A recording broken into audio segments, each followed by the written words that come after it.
Today's Republican Party is quite diverse and spans all walks of life. So grab a chair and sit right down as we break them down into 10 basic types.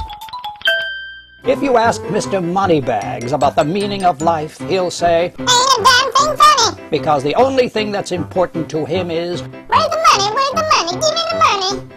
To hell with the lower classes. he says, Those people are all worthless cogs.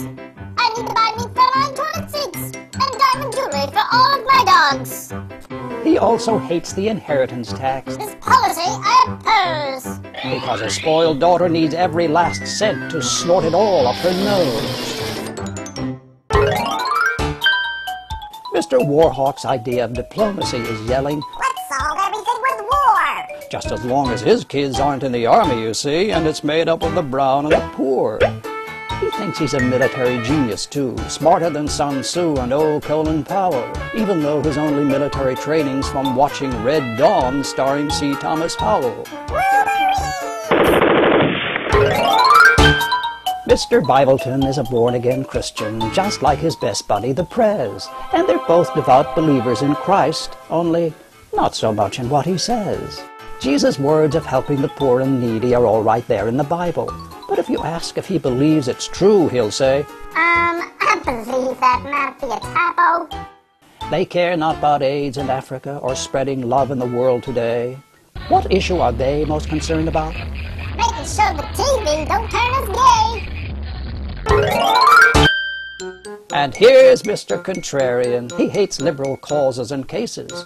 If you say global warming melts the polar ice caps, they'll say, No, it isn't. till they're blue in the faces. He's often on Yahoo News message boards typing in all caps and in the dark, or perhaps you'll find him in Hollywood writing plot lines for South Park. Mr. NRA likes guns more than people, that's why. And even though most Americans support gun control and banning cop-killer bullets.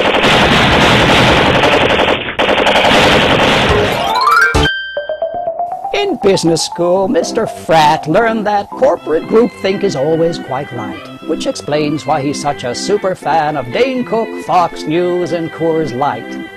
He hates affirmative action, for he feels it's a government gyp, People should have to get their own jobs in the world. like he did at his father's hot tub dealership. If forced to pick a political slogan, though, and choose a motto that fits, Mr. Fratt would think for a moment and say either or. Show me your tits. Mr. Log Cabin likes spending his time and money helping Republicans campaign to win, even though most of the folks he's voting for think his existence is a mortal sin. And why is he such a staunch supporter of a party that so hates his guts? Because achieving equal rights is less important than getting upper bracket tax cuts. Then again, he may be a genius, so let's take all our criticism back. For he knows if Republicans remain in charge, gay soldiers can't be sent to Iraq.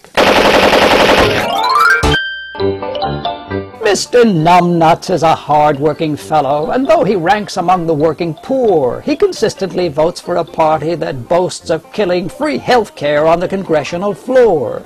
But is he angry with those rich old men who say they'll never raise his minimum wage? Well, not while there's plenty of beer and wrestling to channel all his misplaced rage. It's getting waylaid! He hit right in the face of that chair!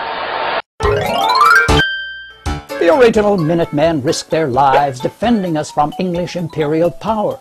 What are today's Minutemen defending us from? Busboys making $3 an hour. Some say they're dedicated patriots and others an overzealous mob. Irregardless, someday it'll be more cost-effective to hire an illegal to do their job.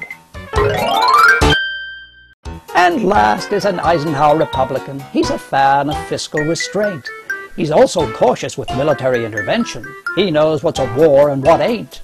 He's a thoughtful, decent, honest man who thinks that in order to win, you must be a moderate who unites all people and, uh-oh, looks like there's no room for him. Yes, the Republican Party's an intriguing patchwork of politics, personalities, and intent, all housed together under one great big insane political circus tent.